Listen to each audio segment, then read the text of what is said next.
হলদিয়া বন্দরের ছাত্রী শ্রমিক সংগঠন কয়েক দফা দাবিতে বন্দরের প্রশাসনিক ভবন জহর টাওয়ার ঘেরাও করল।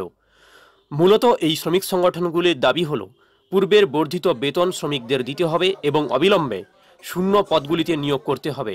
শ্রমিক সংগঠনগুলি এও জানিয়েছে এই সমস্যার দ্রুত সমাধান না হলে আরও বৃহত্তর আন্দোলনে তারা যাবে।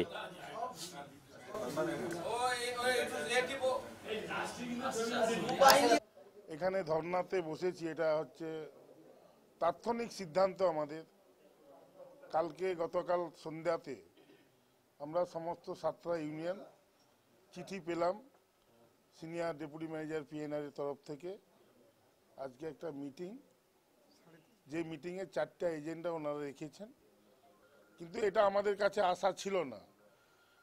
আমরা 21 তারিখে আপনারা দেখেছেন হলদিয়া বন্দরের আপামর শ্রমিক কর্মচারী, হাজার হাজার শ্রমিক কর্মচারী রোদকে উপেক্ষা করে এসেছিল দুটি দাবি নিয়ে।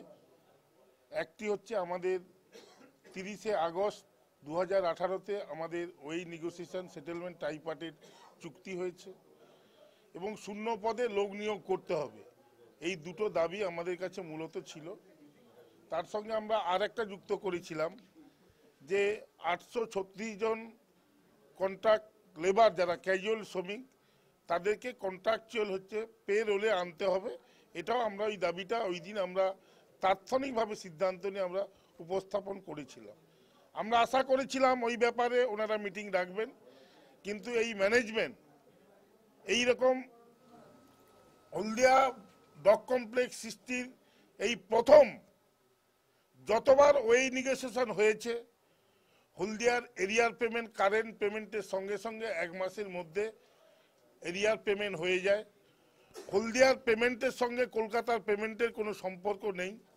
আপনারা জেনে খুশি হবেন আজকের দিনে এই 6 মার্চ আমাদের প্রায় 45 মিলিয়ন টন কার্গো আমরা হ্যান্ডেলিং করেছি, যা গত বছরের রেকর্ডকে ছাড়িয়ে আমরা 5 মিলিয়ন টন কার্গো হ্যান্ডেলিং আমরা বৃদ্ধি ঘটিয়েছি এবং এই মার্চ মাসের শেষে নেয়ার অ্যাবাউট 50 মিলিয়ন টনের দিকে আমরা এগোচ্ছি।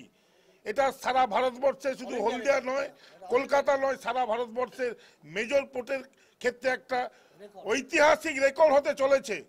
তারপরে এই নির্লজ্জ ম্যানেজমেন্ট হলদিয়ার শ্রমিক যারা অক্লান্ত পরিশ্রম করছে, যেখানে 5000 শ্রমিকের পরিবর্তে মাত্র 1262 জন পার্মানেন্ট শ্রমিক আছে, তাদের অক্লান্ত পরিশ্রমের ফলে যখন একটা উৎপাদনশীল শিল্প দ্রুত আর্থিক তার পরিকাঠামো শক্তিশালী হচ্ছে, আমাদের ইনকামের উপর কলকাতার সমস্ত ব্যয় আমরা বহন করছি। কলকাতা সামান্য রোজগার করে, কিন্তু কলকাতার লাইবিলিটি অনেক বেশি। পেনশনারদের লাইবিলিটি, পেমেন্টের লাইবিলিটি, এই এরিয়ার পেমেন্টও হলদিয়ার রোজগারে হবে।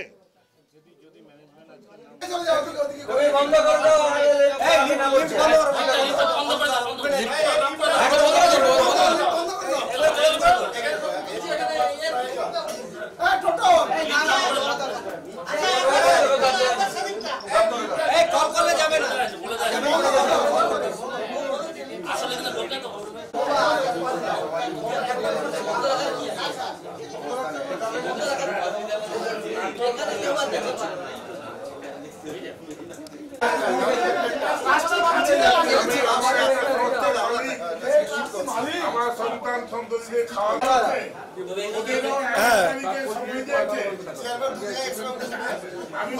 আমাদের তো 11 তারিখে সময়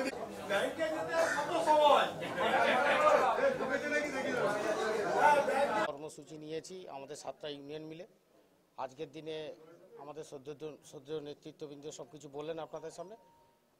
সবথেকে বড় কথা যে আজকে 6 মাস অতিক্রান্ত হওয়ার পর আমাদের যে বেতন ক্রম চালু হলো, কিন্তু এরিয়া পেমেন্টটা এখনও ওনারা দিতে পারেননি।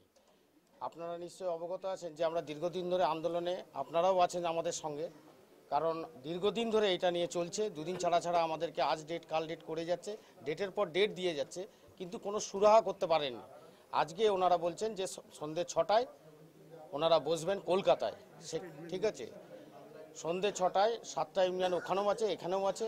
তো সেই জায়গায় দাঁড়িয়ে 6টার পর সিদ্ধান্ত নেওয়া হবে উনি কী চাইছেন। তারপরে আমরা আমাদের সিদ্ধান্তে উপনীত হব। আমরা আমাদের ডিসিশন কি করব না করব আমরা 7টা ইউনিয়ন আমরা বসে আলোচনা করে সিদ্ধান্ত নিয়ে আপনাদেরকেও জানাবো এবং ম্যানেজমেন্টকেও জানাতে বাধ্য থাকবো। কারণ এরিয়ার পেমেন্টটা 6 মাস অতিক্রান্ত হয়ে গেল, ওনাদের কোনো টনক লড়েনি। যেখানে ফেডারেশনের সঙ্গে মিটিং হয়ে 3 মাসের মধ্যে পেমেন্ট করার কথা, সেইখানে সেই জায়গায় দাঁড়িয়ে ওনারা কেউ ওনাদের দায়িত্ব পালন করছেন? আদপে করছেন না।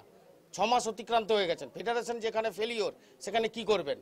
তাহলে আমরা আমাদের রাস্তায় হাঁটতে হবে, তাতে যদি আইনানুগ যেতে হয় যাব। বন্দর সচল রেখে আমরা এসেছি, কাজকর্ম যথারীতি চলছে, কোনো অসুবিধা নেই।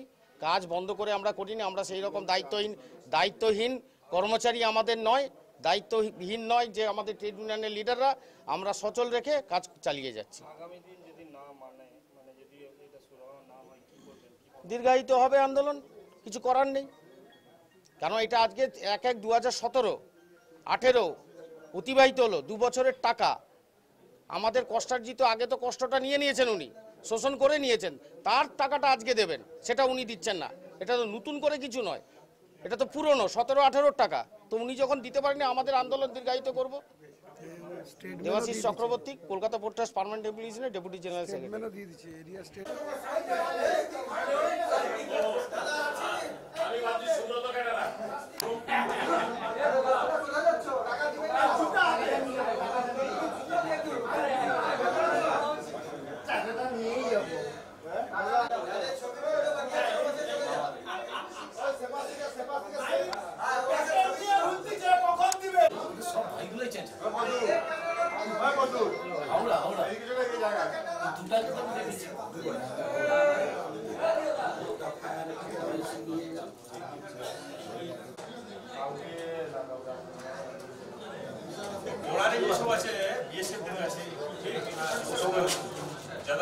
ঘেরাও বলার কথা নয়, এটার ঘেরাও কথাটা ঠিক কথা নয়।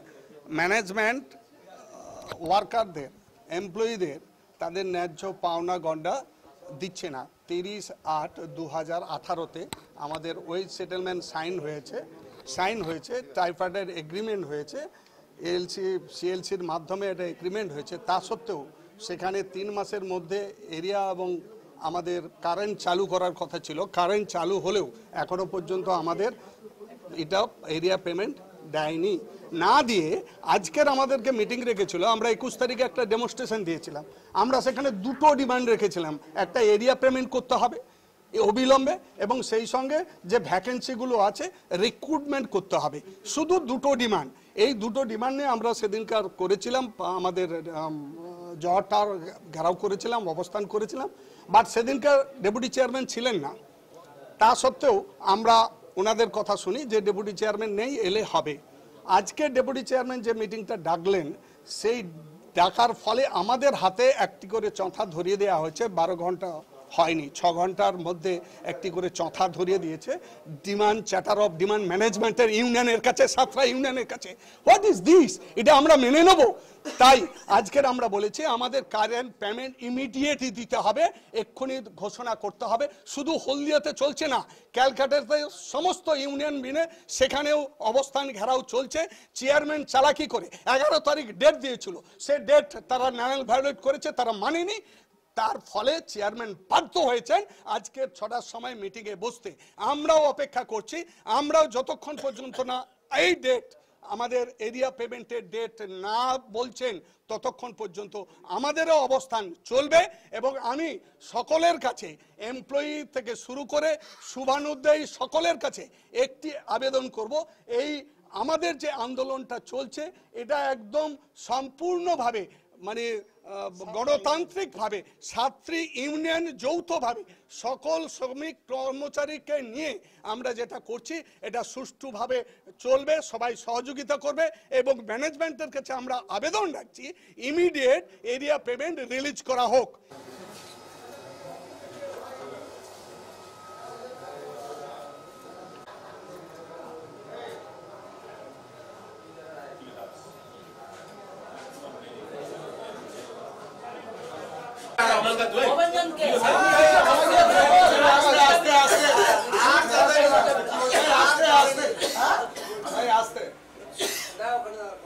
হ্যাঁ না মিটিং বন্ধ হয়ে গেছে।